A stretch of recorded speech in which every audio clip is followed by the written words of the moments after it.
Hi everyone, today will be a tutorial regarding the quality assessment, editing and exporting of chromatogram sequences obtained from Sanger sequencing. At this point I recommend that you watch the previous video as part of this series of phylogenetics. This video explains the history, principles and method of how the sequencing process works.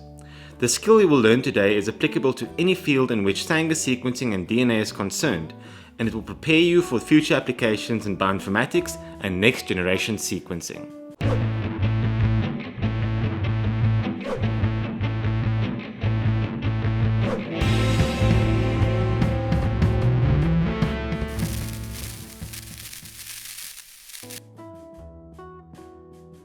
The first problem you may face when handling chromatogram sequence files is the opening of the chromatogram itself.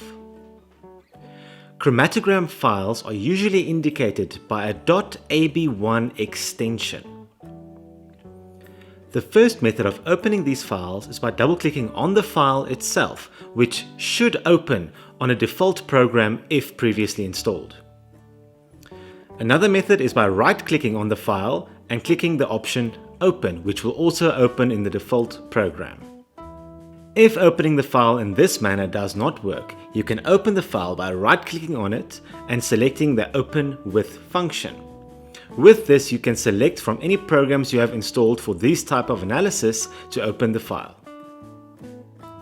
In a scenario where the double-clicking on the file does not open the default program you want, you can change that by right-clicking on the file, going to Properties, and changing the default program you wish to use.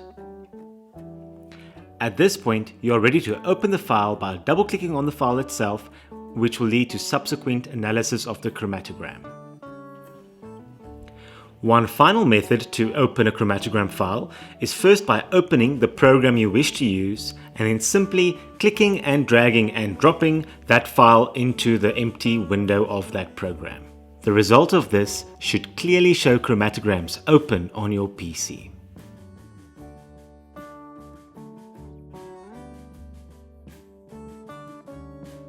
One of the first considerations you should make before analyzing chromatograms is the program you're going to use.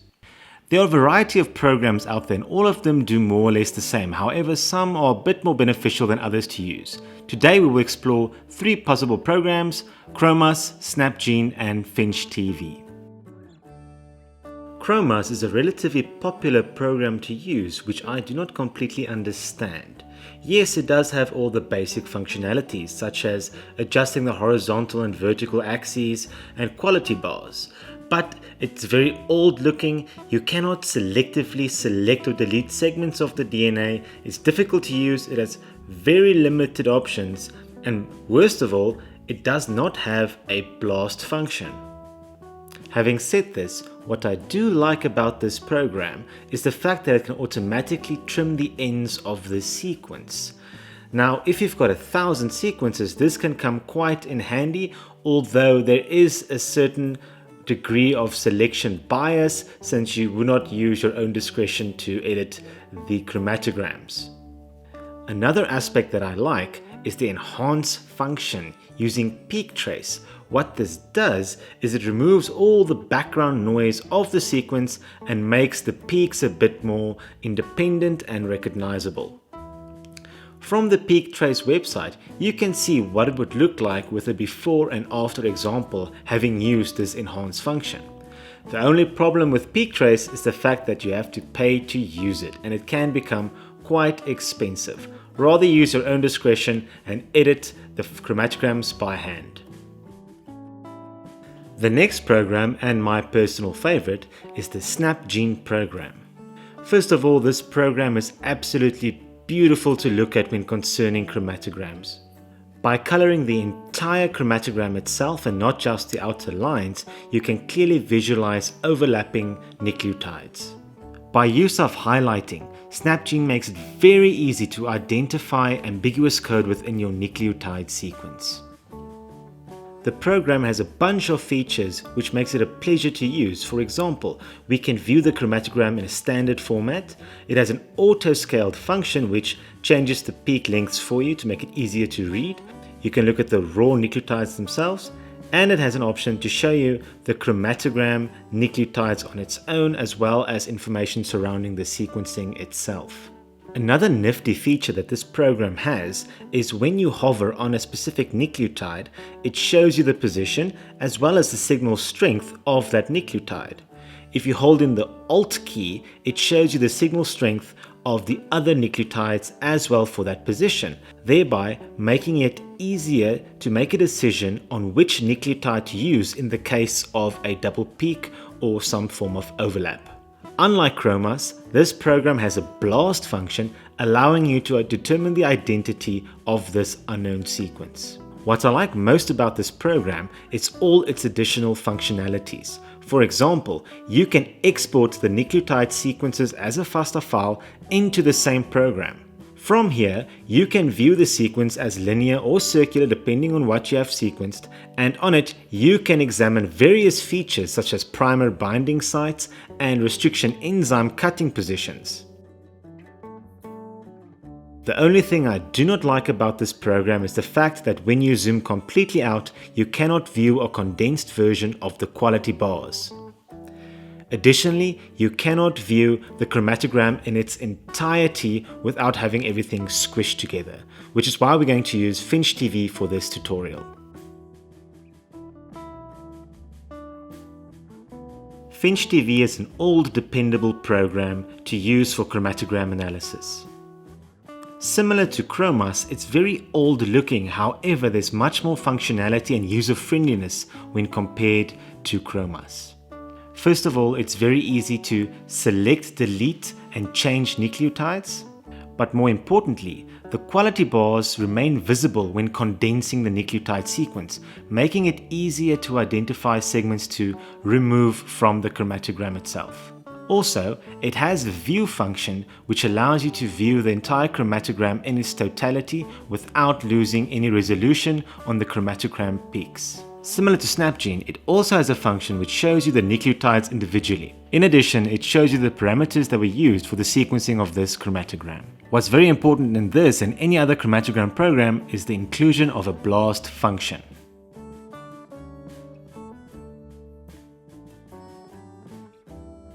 Now that we've discussed the different programs you can use for chromatogram analysis, it's time to talk about what a chromatogram is.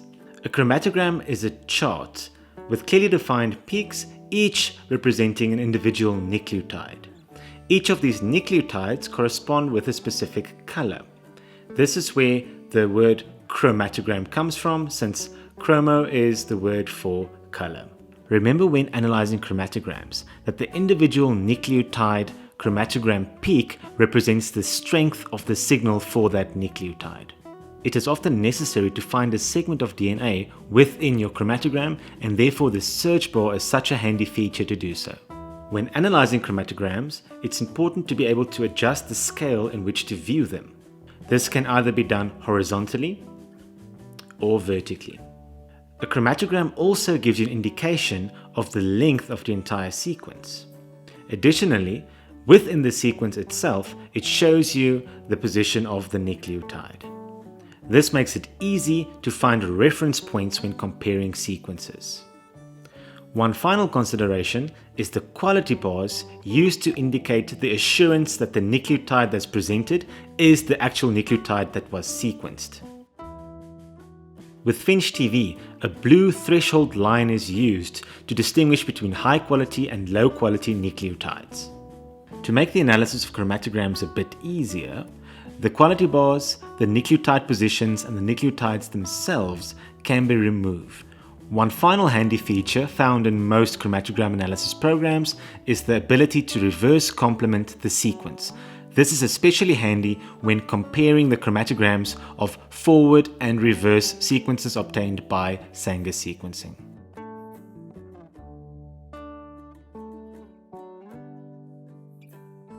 An essential part of chromatogram analysis is the assessment of quality of the chromatogram itself. To do this, today we're going to look at the good, the bad and the ugly of chromatogram sequences. This is an example of a good quality chromatogram. This is assessed by first observing the presence of background noise. This you can usually see at the bottom of the chromatogram condensed together. Next is you look at the chromatograms themselves. They should be independent of each other and do not overlap or form double peaks. Once this is present, it puts into question the quality of your sequencing reaction itself. When assessing the quality of chromatograms, it's very important that you keep an eye open for dye blobs as illustrated here. This happens when second cleanups of PCR reactions are not done appropriately, and the result is residual fluorescence that's being picked up by the sequencer. If the dye blobs are at the beginning or end of the sequence, it's fine, that can be cut away, but in the middle you should consider redoing the sequencing reaction. The next thing you need to assess is the length of your chromatogram. Remember that for phylogenetics and identification, the final nucleotide sequence needs to be more than 400 base pairs. Therefore, the length of your chromatogram sequence needs to be longer than that to account for possible clipping and loss of DNA sequences. The reason for this is if any clipping of nucleotide sequences occurs, then it won't affect the final minimum length of the sequence. Next, we look at the quality bars. We can easily assess the quality of the sequence by zooming out of the entire chromatogram. This will give you an overview of how good the quality of the chromatogram is. Finally, an indication of a good quality chromatogram is the lack of ambiguous code. So what is ambiguous code? Well, when a sequencer cannot distinguish between two or more nucleotides, it assigns it a value representing either of those nucleotides. For example, M represents an A or a C. Often you would see on a chromatogram that there are two competing peaks for the same nucleotide position, and often this will be represented by an ambiguous code. An easy way to remember these codes is by a mnemonic device. Why are my clothes so wet? Each time you're assessing the quality of a chromatogram, it's a good idea to search for these individual ambiguous codes. The more ambiguous codes in your chromatogram, the less reliable and the lower the quality of your overall chromatogram. But this does not mean that your chromatogram is not salvageable. The next type of chromatogram you may get is a bad chromatogram. In this example, you can see that there was no detection of nucleotides whatsoever. All that is left is residual background noise, possibly from the sequencer itself or residual nucleotides left over from the sequencing reaction. In this scenario, there's nothing you can do except repeat the sequencing itself. The final type of sequence we get is the ugly. From this sequence, you can clearly see that we do not have clearly defined peaks. Instead, we have competing nucleotides for the same position. This is a clear indication of some sort of contamination or fault in the sequencing reaction. The quality bars clearly show that there is a very low overall quality of the chromatogram. Furthermore, this entire sequence contains an abundance of ambiguous code. In this particular scenario, the length of this chromatogram is pretty good. However, keep in mind that after cutting away all the bad pieces of DNA, that you should have 400 base pairs left to work with. In this scenario, I do not think that will be the case. This is a good example of an ugly sequence that's unusable. However, there are scenarios in which the ugly sequences can be saved. We will look at such a scenario in the editing part of this video.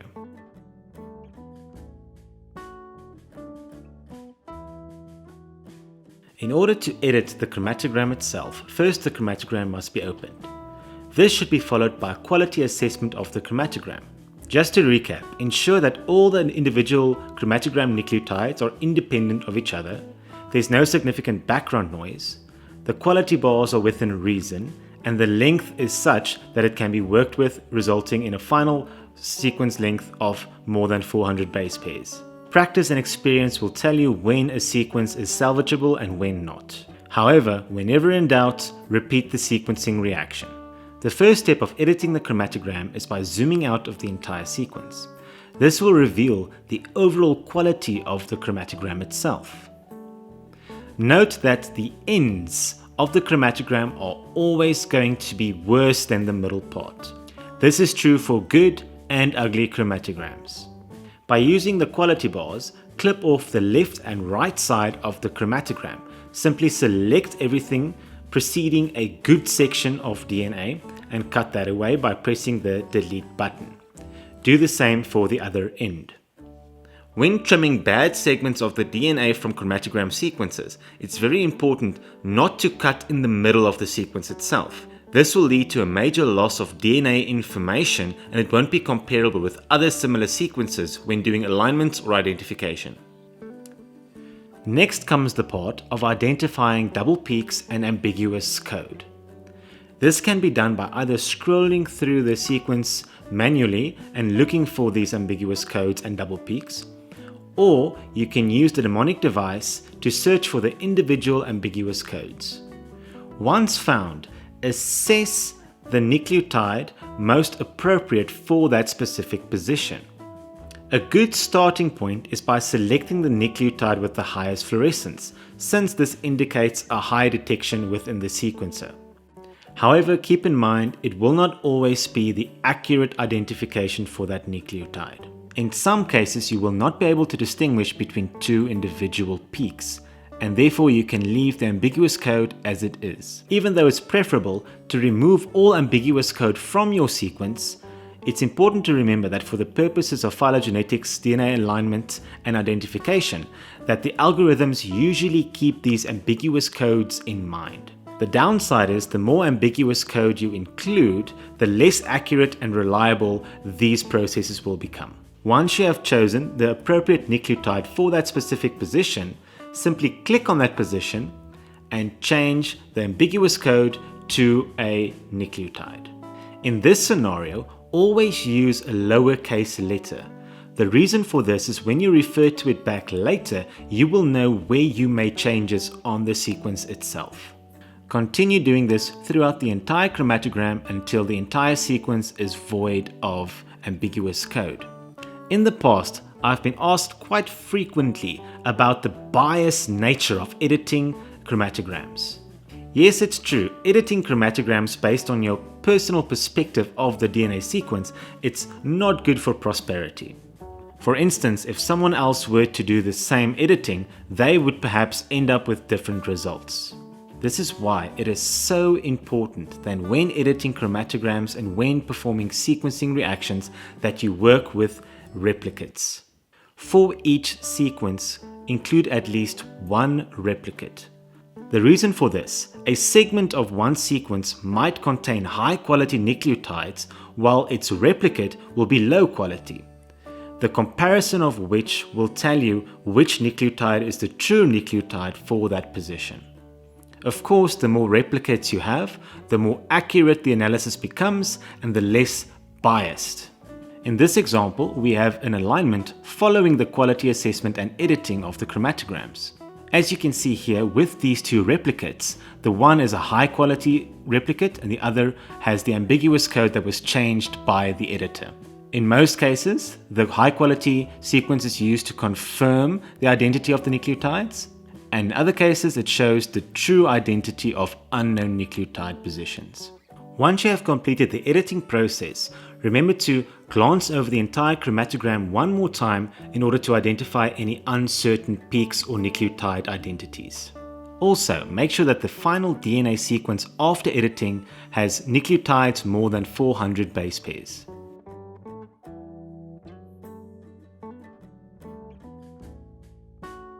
Once the quality has been assessed and the editing has been performed, it's important to export the sequence in a FASTA format. This is a very simple process and can be done in various ways. The first method is by using the chromatogram analysis program itself. In FinchTV, this is a very simple process. Simply navigate to the File tab at the top left, select the Export option, and export the nucleotide sequence as a FASTA file. You will be given the option where to save your FASTA file. In this scenario, it was exported to where the original chromatogram files were. Next, it's important to look at what a FASTA file is. The extension used for FASTA files is usually .seq, .fas, or .fasta.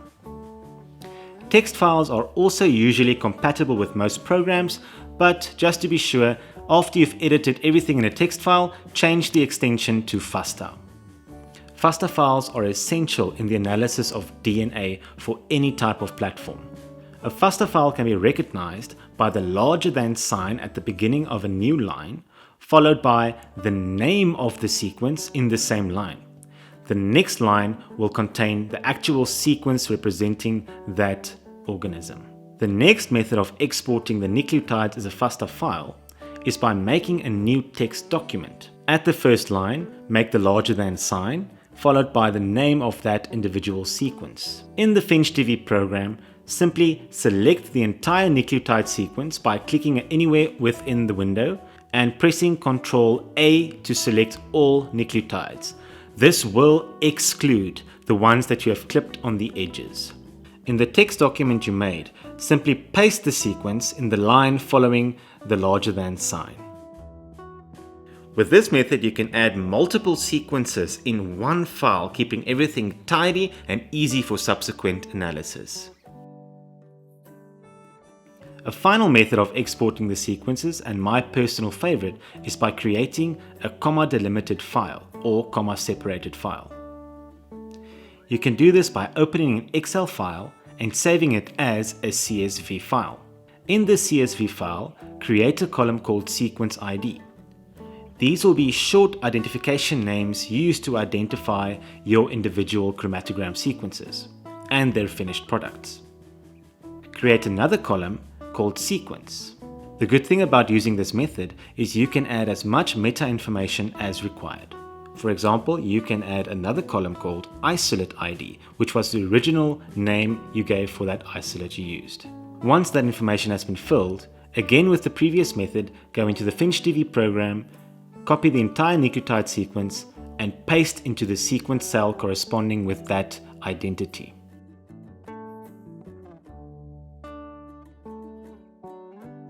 With this method, you can add as much metadata as you want, making it easy and convenient to refer back to your original work. This way, all the sequences and their associated metadata is together in one file, and this can easily be exported as a FASTA file, which I will show you in the next video.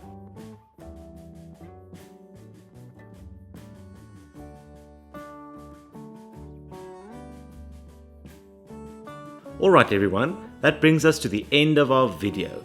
This was the analysis of chromatogram sequences from Sanger sequencing data. A quick summary: always remember that with the quality assessment, check for background noise, quality bars, length of the sequence, and the individuality of the chromatogram peaks themselves. When editing, try always to maintain a good length chromatogram sequence, so therefore do not cut away too much of the DNA itself. Try to change as much of the ambiguous code as you can, and remember always to use lowercase letters so that you can identify where you changed on that DNA sequence. Always compare your sequence with a reference or replicate in order to determine the accurate identities of individual nucleotides. I really hope you learned something. Please watch out for the next video in the Phylogenetics series, in which we will blast to determine the identity of the unknown sequences of the chromatograms. In this video, we will explore methods of performing a BLAST analysis. We will also look at the results that BLAST give you and how to analyze these results. Stay safe, stay smart, and thank you for watching.